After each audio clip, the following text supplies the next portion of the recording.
Friday. It's a Canadian film. It's called Liar's Edge, a new Canadian film being billed as, quote, an erotic new wave thriller. It was shot on location in my hometown of Niagara Falls and in Toronto. It opens in Toronto and Hamilton on Friday, and it will open in other cities in Ontario next week. Global's Elaine Loring met with the director and the star of the movie, and here's her report. We're here on the deck of the Fate of the Mist, waiting for the famous Eddie Burns to go over the falls. The film is written and directed by Ron Oliver, the same man behind the horror flick Prom Night 2. This one deals with the psychological problems facing a teenage boy after his father is killed going over Niagara Falls in a barrel. The boy is played by Canadian actor Nicholas Shields. All his problems are understandable.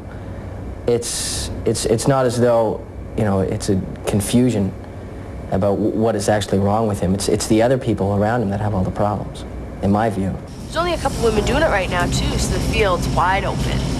Most of the film was shot in Niagara Falls, and it wasn't easy getting clearance to work there. The city fathers, who are all hot on having the falls presented and having the park presented, don't want to know much about the wax museums, although they all work together, but they don't want to know. And when we were getting clearance to shoot down there, it was really a problem because they were afraid that I was going to just show off the very seedy part of Niagara Falls.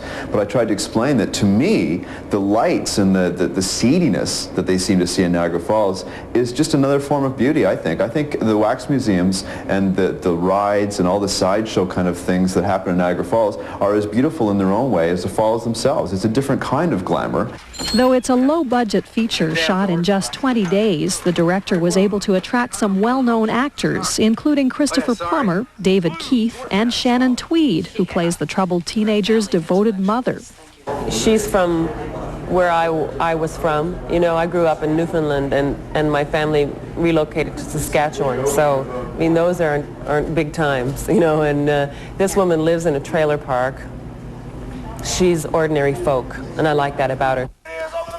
David Keith, best known for his co-starring role in An Officer and a Gentleman, plays the kind of character you'd like to avoid. Oh, he's going to feel that one in the morning. Come on, get up. And into their lives comes a good, solid, dependable new husband and stepfather, and maybe their lives are going to get back on their feet. But things don't quite go that way, and I play the stepfather, Gary. And pretty soon you find out that I'm not quite as solid and wonderful as you thought. And Joseph Bottoms has a great role as a crazed souvenir salesman in Niagara Falls. You just reach out and you go for it.